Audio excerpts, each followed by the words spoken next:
우리가 인생의 길을 가다 보면 내가 가는 길이 사실 우리가 잘 안다고 생각할 때도 있지만 몰라요. 알질 못해요. 어떤 길로 가는지, 어디로 가야 되는지 모를 때가 참 많다는 것입니다. 그래서 우리가 인생의 길을 갈 때 하나님이 우리의 인생의 길을 붙잡고 인도하시는 거 굉장히 복된 것이고 중요하다는 것입니다. 그런데 우리가 살아가다 보면 하나님을 바라보며 또 나가는 모습 속에서 하나님의 시선을 놓칠 때가 있습니다. 언제 놓치게 되었을까 그랬을 때 오늘 본문에 보니까요, 마음이 상할 때 하나님이 향한 그 시선이 다른 데로 향하고 무너지는 경우들이 참 많더라고요. 그래서 저는 토요일 저녁에 아무도 없을 때, 그리고 아침에 주일 일찍 오면은 가장 먼저 와서 기도를 합니다. 여러 가지 기도를 하는데 항상 빠지지 않고 기도하는 기도 중에 하나가 뭐냐면, 우리 사랑하는 성도님들이 마음이 상하지 않도록, 마음이 무너지지 않도록, 마음을 빼앗기지 않도록 그렇게 늘 기도합니다. 사실 우리가 마음을 빼앗기고 마음이 상하면 하나님의 말씀이 들어오질 않아요. 하나님의 말씀이 들어오지 않는다는 것은 벌써 하나님에 대한 마음이 비뚤어져 있는, 주님을 바라지 못하는 그런 모습을 보게 됩니다. 오늘 본문에서도요, 이스라엘 백성들은 마음이 상했다라고 나와 있다는 것입니다. 왜 이들이 마음이 상했을까? 오늘 본문을 통해서 보면요, 이유가 나와 있습니다. 첫 번째로 이스라엘 백성들이 마음이 상했을 때는 어떤 일을 썼냐면, 하나님의 길이 이해가 되지 않았을 때, 이때 이스라엘 백성들이 마음이 상했어요. 오늘 보면은 이스라엘 백성들이 광야 40년이 거의 끝나간 시점입니다. 이스라엘 백성들 하나님 허락하신 젖과 꿀이 흐르는 가나안 땅으로 들어갑니다. 사실 그들이 직선 코스를 가면요, 빨리 가면요, 한 달이면 충분히 갈 수 있는 길인데 그들이 40년의 광야 생활을 합니다. 왜 그랬죠? 하나님이 주신 말씀 믿지 않았어요. 정탐꾼들의 10명의 정탐꾼의 부정적인 보고를 듣고 그들이 불평했습니다. 그래서 40일 정탐을 했는데 1일을 1년으로 40년을 그들은 광야길을 헤매게 됩니다. 하나님의 말씀을 붙잡지 않고 의지하지 않고 불평과 불명의 결말이 40년이라는 훈련의 시간이었습니다. 그런데 오늘 본문에서 이스라엘 백성들이 40년의 시간이 거의 끝나가고 이제 가나안을 들어갈 수 있는 시간이 다가온 거예요. 그런데 그 가는 그 도중에 문제가 생겼습니다. 어떤 문제가 생겼냐면요, 자, 지도를 보여주시기 바랍니다. 지도 좀 보여주세요. 네. 이 불 좀 꺼주세요. 잘 보이시나요? 네. 지금 오늘 본문은요, 이스라엘 백성들이 호르산에 출발해요. 호르산이 어디냐면요, 저 신광야 밑에 쪽에 있습니다. 이 호르산에서 바로 위로 올라가면은 가나안 땅 들어가지만 하나님은 이들의 목적지를 어디로냐면 애굽 땅, 애굽의 유단 동편으로 그들을 인도하게 했어요. 그러니까 유단 동편으로 가라라고 하셨거든요. 호르산에서 조금만 내려오면은 저 형광색 보이십니까? 녹색? 그러니까 왕의 대로예요. 이 왕의 대로를 타고 올라가면은 유단 동편으로 금방 갈 수 있어요. 이 왕의 대로는요, 어떤 곳이냐면요, 그 당시 왕의 대로는 이 중동 지방의 무역로였습니다. 많은 상인들이 이 왕의 대로를 통하여서 이동을 했습니다. 또 군인들이 왕의 대로를 타고 이동했습니다. 왕의 대로는 왕이 관리하고 좋은 길이기 때문에 왕의 대로를 합니다. 그리고 통행세도 받기도 해요. 왕의 대로는 특징이 뭐냐면요, 가다 보면요, 오아시스도 있고 물도 있어요. 그래서 음식도 구할 수 있고 물도 먹을 수 있고 편하고 가장 중요한 건 안전해요. 왜냐면 왕이 관리를 하고 있기 때문에 도적이나 이런 것을 위험이 적어요. 이스라엘 백성들 입장에서는 호르산에서 내려와서 왕의 대로를 타고 쭉 올라가면 유단 동편으로 넘어가는 거 정말 쉽습니다. 근데 어떤 문제가 있냐면요, 왕의 대로로 가기 위해서는 에돔 지역을 관통해야 돼요. 이 왕의 대로는 에돔 지역을 이렇게 이어서 관통하는 길입니다.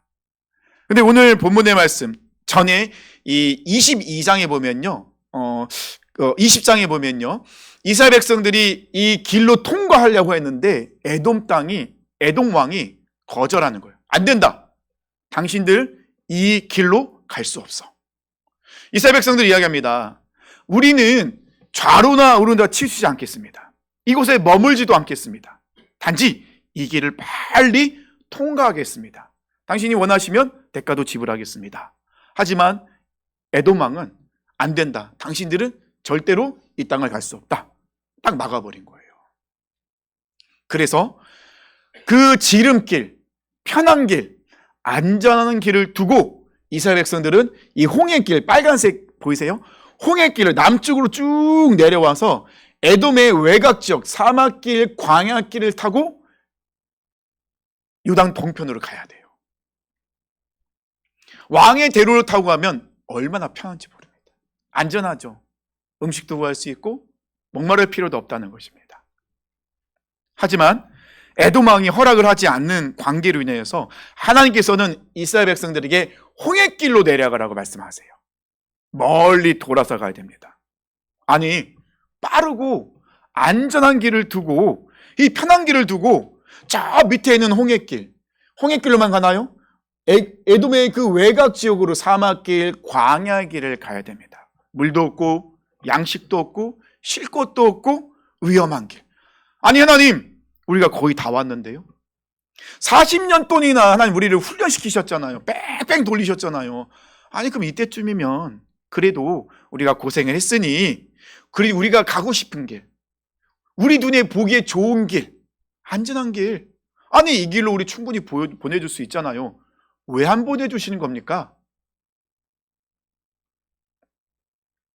결국 여기서 마음이 무너지게 돼요. 4절 말씀 보니까요, 백성이 호르산에서 출발하여 홍해길을 따라 에돔 땅을 우회하려 하였다가 길로 말미암아 백성의 마음이 상하니라. 마음이 상했다. 이 원어적으로 보면요, 카차르라는 단어 쓰는데 짧아지다, 조급해지다예요. 네페쉬, 영혼, 마음입니다. 직역하게 되면요, 마음이 상했다는 것은 마음이 조급해지다, 영혼이 짧아졌다. 영혼이 짧아졌다는 건 뭐죠? 그 마음이 이게 영적으로 많이 무너져 있는 상태라는 겁니다. 더 이상 참을 수 없는 상태에 이르렀다는 거예요. 단순히 가는 길이 불편해서가 아니라 아주 복잡한 상태입니다. 조급함이 그 안에 들어왔죠. 조급함뿐만 아니라 이 안에 분노가 올라온 겁니다. 누굴 향한 분노였겠습니까? 길에 대한 분노였겠습니까? 아니죠. 좁은 이 빠르고 편한 길을 두고 왜 홍해길을 우리를 돌리시는지 모르겠다고. 이 분노는 누구에 향한 분노죠? 하나님에 향한 분노죠. 내가 원하는 방식, 내가 원하는 길로 가고 싶은데 하나님께서는 길을 돌리시니 이 마음에 하나님에 향한 분노와 조급함, 그리고 인내하지 못하는 거예요. 도대체 하나님 언제까지 우리를 이렇게 돌리시겠습니까? 갑자기 마음이 무너지기 시작합니다. 신앙생활에서요, 정말 큰 시험은 하나님이 우리를 인도하신 그 길이 이해가 되지 않을 때, 용납되지 않을 때, 하나님 자꾸 왜 나를 이렇게 뺑뺑 돌리실까? 아니, 이 길로 가면 내가 이 길로 가게 될 기도를 했고 얼마나 열심히 봉사도 하고 기도도 했는데 하나님은 내가 원하는 길, 좋은 길을 내버려 두고 왜 나를 자꾸 돌리시는 거지? 이해가 안 되네. 용납이 되지 않는 거예요. 이 마음이 무너지게 되면 그때부터 하나님을 향한 시선을 빼앗기게 돼요. 이스라엘 백성들은요, 이 길 때문에 하나님을 바라보는 것이 아니었어요. 그들은 그들의 마음에 집중하게 됩니다. 어떤 마음이요? 상한 마음. 그때부터 하나님의 말씀이 들어오지 않고 하나님을 바라볼 수가 없는 거예요. 하나님, 이 길로 가라고 했을 때 설명을 해주면 참 좋겠는데 하나님 설명을 잘 안 해주세요. 하나님은 좀 친절하지 않으신 것 같아요. 그럼 그냥 가! 라고 말씀하시고, 왜요? 그럼 가면 돼. 되게 어려워요. 그래서 친절하게 이때는 이런 일이 있고 이래서 가야 되는 거야. 근데 사실 하나님 우리에게 설명해 주셔도 우리는 잘 이해를 못해요. 가라고 하시니 가긴 하는데 잘 모르겠어요. 끝이 보이면 참 좋겠는데 끝도 잘 보이지 않는 거예요. 터널의 끝이 보여서 저 빛이 보이네. 이젠 끝이구나. 이젠 우리가 걸어가는 이 광야의 길, 어두컴컴하고 얼마나 힘들었습니까? 저 빛이 보이는구나. 끝이 났구나. 이스라엘 백성들은 그렇게 생각했어요. 왕의 길로 가면은 이제 끝이 보이겠구나. 근데 하나님께서는 왕의 길로 인도하지 않으세요. 홍해 길로 가십니다. 그들을 또 어려운 길로 돌리시는 거예요. 아니 하나님, 이 터널 언제 끝나는 겁니까? 가끔은 터널이 아닌 것 같기도 하죠. 동굴 같아요. 아무리 파고 들어가도 파고들 끝이 없는 동굴처럼 보이기도 하죠. 낙심됩니다. 조바심이 생깁니다. 인내가 바닥이 납니다. 그러면 우리 안에 분노가 찾아오기 시작해요. 하나님을 바라보던 시선은 하나님을 바라보지 못하게 돼요.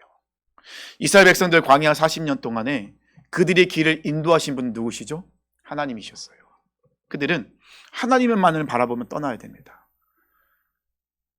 구름 기둥이 떠오르면 이스라엘 백성들 텐트를 걷습니다. 그리고 이동하면 어디로? 구름이 인도하는 대로. 구름이 내려앉으면 이스라엘 백성은 그곳에 텐트를 칩니다. 머물러야 됩니다. 늘 그들은 하나님을 바라봐야 되는 거예요. 근데 이제 마지막 단계 끝이 거의 다 왔는데 마음이 상하는 바람에 그 시선을 놓치게 되는 거예요. 사랑 성도님들, 우리가 마음이 상하게 될 때 하나님의 상한 시선을 놓치게 될 때가 많아요.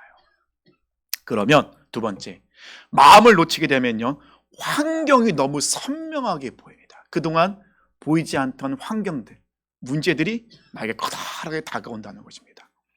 이스라엘 백성들 광야 40년을 지날 때 얼마나 많은 일이 있었습니까? 전쟁을 합니다. 기적도 경험했죠. 모세가 두 손을 들고 기도하면 이스라엘 백성들 전쟁에서 승기를 잡아요. 이기고 있어요. 근데 모세가 손을 내리면 다시 밀리기 시작하는 거예요. 그래서 모세가 바위에 앉고 아론과 훌이 양쪽에서 손을 받쳐 듭니다. 언제까지? 승리할 때까지. 먹을 것이 없어요. 하나님께서 매일 아침마다 만나를 내려주십니다. 이 만나는요, 공짜예요.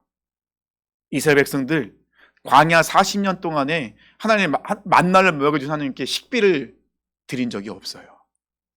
아침마다 나가면 만나를 거둘 수 있어요. 근데 정말 말을 안 들어요. 만나를 거둘 때는 하는 방법대로 해야 되죠. 만나는 하루에 먹을 수 있을 양만. 그 다음날 만나는 안 돼요. 반드시 하루 양만 거둬야 돼요. 근데 꼭 나가면 그래도 설마 이틀치 걷어가는 사람이 있죠. 아침에 만나 거두러 안 들어갑니다. 그리고 뚜껑 열어보면 냄새가 나고 원래가 나 있어요. 이틀치 걷는 날이 있죠. 언제죠? 안식일 전날. 안식일에는 만나를 거두러 가면 안 돼요. 하나님 안 내려주세요. 말씀하십니다. 자, 안식일 전날에는 너희들이 이틀치를 걷어가야 된다.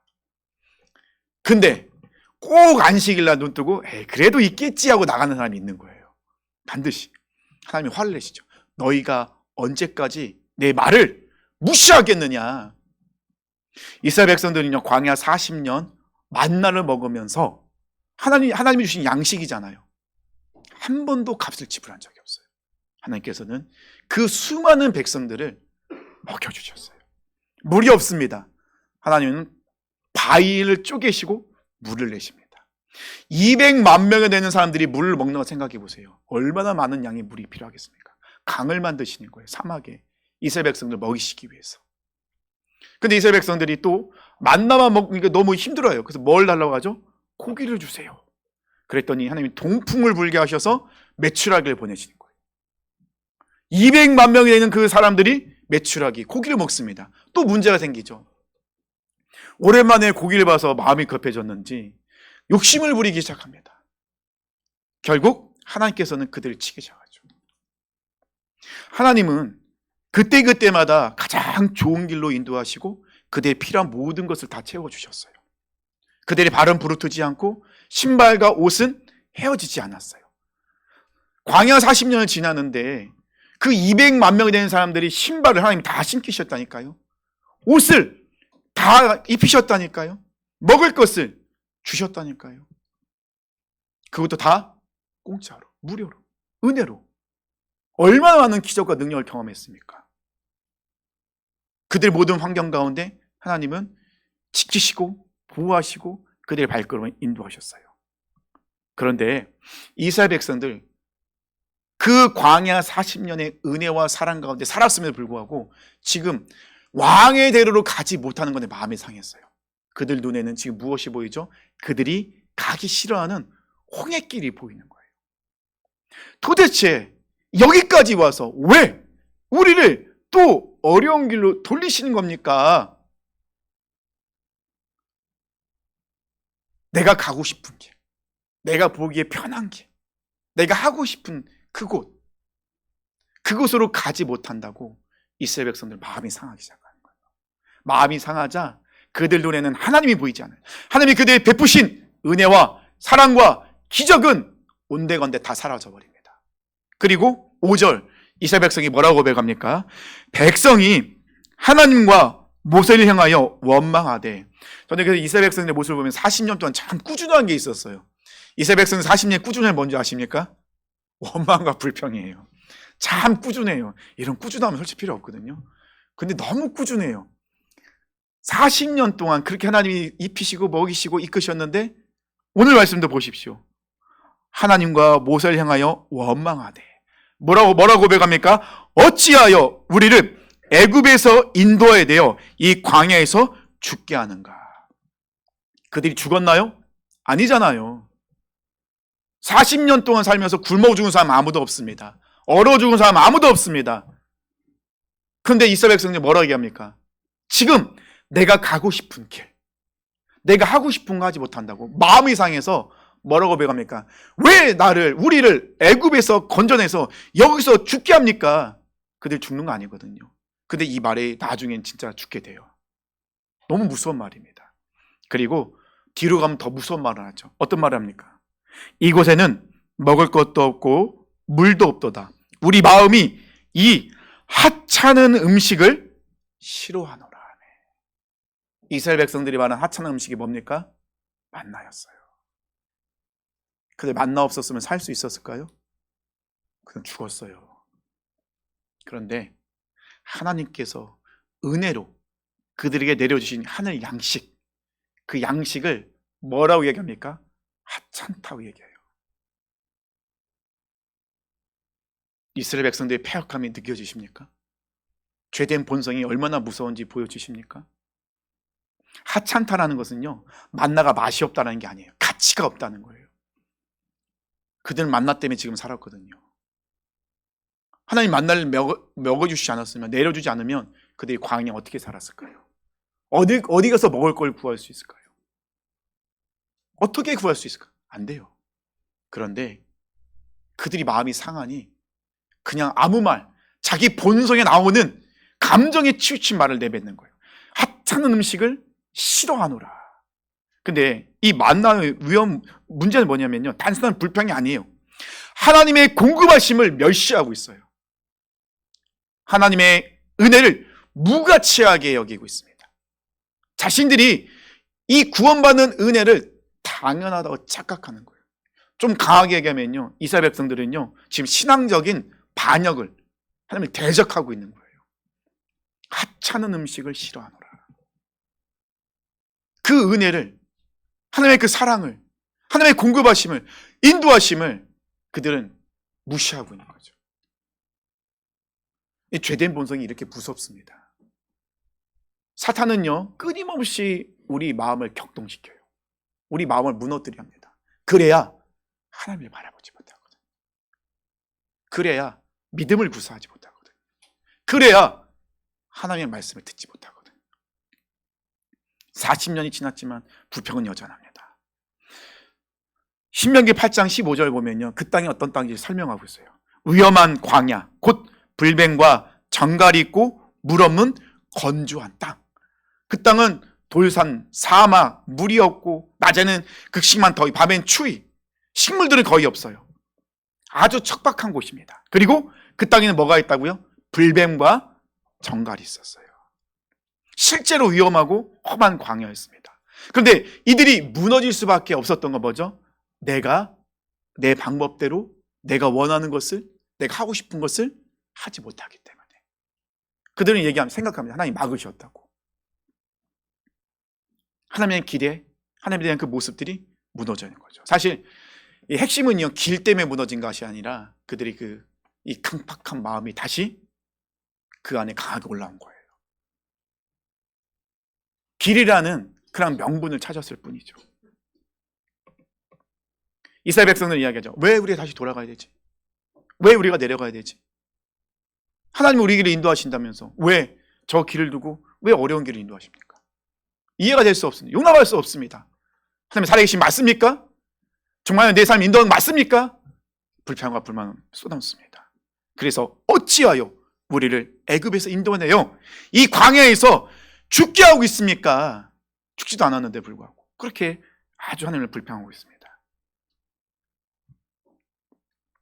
이스라엘 백성들의 마음이 상한 것은 길 때문이 아니라 하나님에 대한 불신이 그 안에 나타나게 된 거죠. 그러니 이 불신은 하나님보다 환경이 문제가 더 커 보이게 만드는 거예요. 그것에 더 영향을 받게 만드는 거죠. 그러면 은혜는 평범해집니다. 기적은요 당연해지죠. 하나님의 양식인 만나는 하찮은 음식이 되고 마르는 거예요. 하나님을 대적하게 되는, 거침없이 내 육적인 말을 쏟아넣는 그런 모습을 보게 됩니다. 이때 하나님께서는 세 번째로 하나님의 백성인 이스라엘 백성의 시선을 돌리십니다.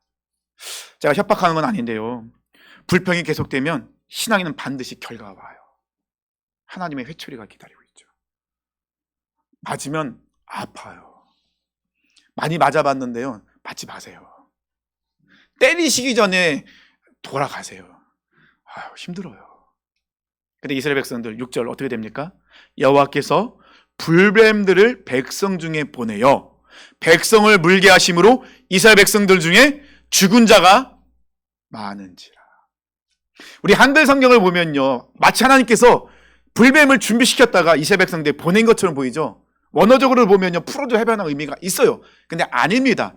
아까 신명기 말씀 분명히 나와 있죠. 그 땅은 위험한 땅이고 불뱀과 정갈이 가득한 곳이에요. 그러면 이 말씀을 가지고 생각해 보면요, 그들은 기적을 경험했어요. 그 불뱀과 그 정갈이 많은 땅에서 이스라엘 백성들은 한 번도 불뱀에 정갈에 물린 적이 없어요.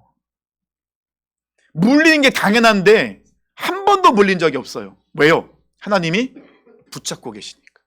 하나님이 보호하고 계시니까요. 근데 이스라엘 백성들은 그것을 어떻게 해요? 당연하다고 얘기하는 거죠. 아무리 하나님의 백성인데 그게 하나님을 지켜주셔야지. 당연한 게 아니거든요. 그래서 하나님께서 이 보호의 손을 걷어가셨어요. 그러자 불뱀들이 그들을 물기 시작합니다. 불뱀, 저번에 한번 설명드렸죠. 왜 불뱀이냐?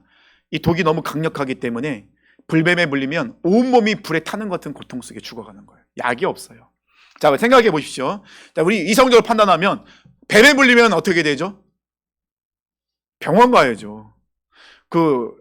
뱀에 물리면 왜냐면 이렇게 입으로 빨아서 하지 말래요. 큰일 나면 그 사람이 죽을 수도 있대요. 이거 안 좋은 거랍니다. 잘못된 상식이랍니다. 뱀에 물리면 먼저 혈관을 꽉 조이고 병원에 가셔야 돼요.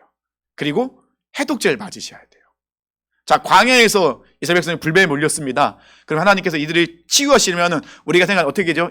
야, 모세야, 저기 산에 가면은 해독제가 있어. 풀이 있어. 그 풀을 가져다가 물에 넣고 끓이면 해독제인 거야. 그걸 먹여. 그러면 살 수 있어. 보통 이렇게 할 것인데 하나님 그렇게 하지 않으시죠. 어떻게 말씀하십니까? 노스로 뱀의 모양을 만들어서 장대에 달아 높이 올려라. 그리고 말씀하십니다. 누구든지 바라보는 자는 살 것이고 바라보지 않는 자는 죽는다. 여기서 하나님께서는 이스라엘 백성들에게 말씀하십니다. 너의 시선이 잘못됐어. 너희들이 땅을 바라보니 절망에 빠질 수밖에 없고 상황을 바라보니 불평강에 빠질 수밖에 없어. 그래서 너희 시선을 다시 하나님께로 향해야 돼. 우리 시선을 하나님께 향하면 그 안에 구원과 생명이 있다는 것입니다. 사실 이 장대에 달린 놋뱀은요, 예수님의 십자가를 상징합니다. 마태복음 3장 14절에 예수님께서 말씀하시거든요. 모세가 광야에서 뱀을 든 것 같이 인자도 들려야 하리니. 놋뱀 사건은 예수님의 그림자여 예표였습니다. 놋뱀은 사람을 살리는 능력이 없어요. 노뱀이 무슨 능력이 있겠습니까? 노뱀이 그들을 구원한 것이 아니에요. 노뱀 사건은 하나님께서 그들에게 알려주시는 거예요. 하나님의 방법대로예요. 만약에 모세가 자기 생각대로 노뱀을 만들고 장대에 달아 올렸으면 누구든지 노뱀을 바라봐도 다 죽어요. 하지만 하나님께서 모세에게 명령하신 구원받는 방법이었어요. 노뱀을 만들어서 장대에 달아서 높이 들어라. 자, 그러면 선택은 우리에게 있습니다. 어떤 선택이죠?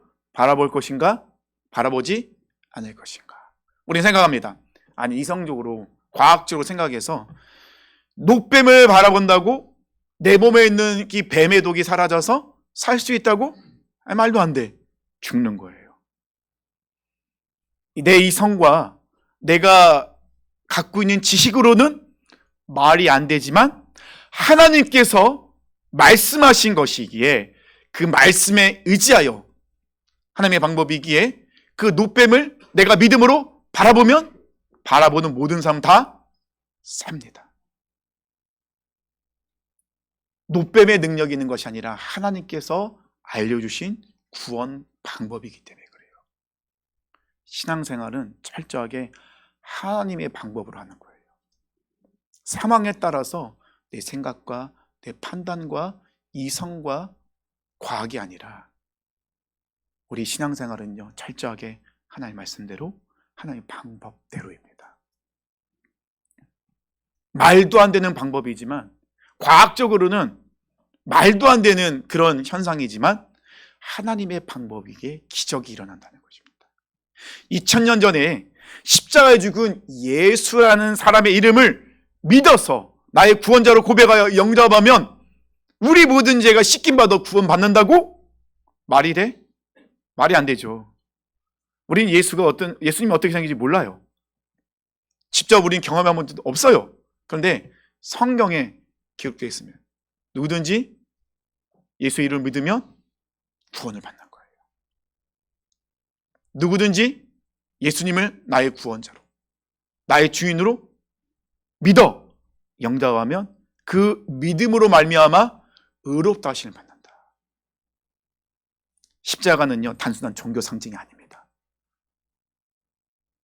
십자가의 도는요, 멸망당하는 자들에게는 미련한 것입니다. 하지만 구원받은 우리에게는요, 하나님의 능력이 되는 것이죠. 똑똑한 사람들에게 불뱀은요, 미련한 거예요. 하지만 구원받는 자들이 믿음으로 불뱀을 바라봤을 때 하나님의 말씀을 듣고 믿음으로 그 불뱀을 바라봤을 때 그들은 살게 됩니다. 사랑하는 성도님들, 십자가는요, 하나님께서 우리에게 알려주신 유일한 구원의 길입니다. 하나님께 알려주신 방법이에요. 그래서 우리는 하나님의 방법대로 살아가야 돼요. 하나님께서는 오늘 말씀을 통하여서 우리에게 말씀하십니다. 너희들 마음이 상해했다는 것은 결국 시선을 빼앗긴 거야. 왜 사람에게, 왜 문제에게, 여러 가지 들린 소리에 너희 연약함에 마음을 빼앗기고 그 시선을 빼앗겼느냐. 하나님 말씀하십니다. 다시 너희 시선을 나의 말씀의 음성을 듣고 고개를 들어 믿음으로 하나님을 바라봐라. 그러면 하나님께서 기적을 행하시고 그 길을 인도하신다 약속하셨습니다. 사랑하는 성도 여러분, 사랑하는 성도들, 참 우리가 살아가다 보면 마음이 상할 때가 많아요. 이해되지 않고 용납되지 않는 일들이 많이 일어납니다. 내가 원하는 거 하나님이 거절하시고 안 되라고 말씀하실 때도 너무 많아요. 그럴 때마다 우리는 마음이 상합니다. 도대체 왜 그러시는 거야? 내가 뭘 더 어떻게 하길 원하시는 거야? 하나님 우리에게 원하시는 건 뭐죠? 우리에게 원하시는 거는요, 딱 하나예요. 믿음으로 하나님을 바라보라는 거예요. 시선을 빼앗기지 말고 하고 싶은 대로, 자기가 원하는 대로 그렇게 하지 말고 하나님의 방법대로 이 삶을 믿음으로 살아가라 말씀하십니다. 왜 돌아가야 되는지, 왜 길이 막혔는지, 왜 이렇게 힘든 일이 일어나는지 이해가 되지 않을 때가 많죠. 그럴 때마다 우리는 기억해야 됩니다. 어떤 걸 기억해야 될까요? 하나님은 항상 옳습니다. 우리 하나님은 완전하십니다. 하나님은 절대 실수하지 아니하시는 신실하신 분이십니다. 하나님의 길은 때로 돌아가는 것이 보이죠. 하지만 지나가 보면 그것이 가장 안전하고 선한 길이었다는 거예요. 그래서 우리는 그 순간순간마다 시선을 놓치면 안 돼요. 빼앗기면 안 돼요. 마음을 지키셔야 됩니다. 마음을 지키시기 위해서는 방법이 없어요. 십자가를 바라봐야 됩니다. 하나님께 우리에게 주신 유일한 구원의 방법, 유일한 구원의 길인 십자가를 바라보셔야 돼요. 십자가를 바라본다고 해서 목에 찬다고 해서 바라보는 거 아니죠. 집에 십자가를 걸어놓고 바라본다는 거 아니죠. 십자가를 바라본다는 건 뭡니까? 나는 십자가에서 나는 죽고 예수로 사는 거. 내 방법, 내 생각, 나의 의지, 나의 감정, 이 모든 것을 십자가에 다 내려놓고 못 받고 그럴 때가 비로소 우리는 살아서 우리 길을 인도하시는 그 하나님이 보이기 시작합니다. 사랑하는 성도님들, 하나님이 보이지 않는다고요? 마음이 무너져 있는 것일 수도 있어요. 하나님이 인도하신 길이 보이지 않는다고요? 지금 우리가 다른 것을 바라보고 있을 때입니다. 오늘 말씀을 통하여 다시 한번 결단했으면 좋겠습니다. 사순절을 보내면서 우리가 십자가를 더 깊게 묵상했으면 좋겠습니다. 주님, 우리는 해야 할 그 환경, 문제 이런 것들을 바라보는 것이 아니라 십자가를 더 바라보겠습니다. 십자가 앞으로 나가서 나의 모든 것을 다 내려놓고 십자가 나는 죽고 정말 예수로 살겠습니다. 사도 바울의 고백이 나의 고백이 되길 원하면 나는 날마다 십자가에서 죽노라. 갈라디아서 2장 10절 말씀이죠. 내 안에 그리스도의 사신 것이기 때문에 내가 온전히 십자가에 죽었기 때문에 나는 예수와 함께 살아갑니다. 광야에서 살아남은 사람들은요, 이 뱀을 분석한 사람이 아니었어요. 광야에서 살아간 사람들은 환경을 분석한 사람이 아닙니다. 광야에서 살아남은 사람은요, 하나님의 말씀, 내가 갖고 있는 이성과 내가 갖고 있는 그 모든 지혜를 뛰어넘어서 하나님의 나에게 하신 말씀을 듣고 믿음으로 바라본 사람만이 광야에서 살아남았습니다. 전 사랑하는 모든 성도님들이 이처럼 이스라엘 백성처럼 끝까지 하나님을 바라보길 원합니다. 우리 시선이, 우리 환경이 다른 것을 바라보는 것이 아니라 오직 여호와를 바라보며 예수님께서 말씀하신 것처럼 날마다 나를 부인하고 나의 십자가에 지고 그 십자가를 바라보면서 이 믿음의 길을 끝까지 마음을 잘 지키며 승리하시길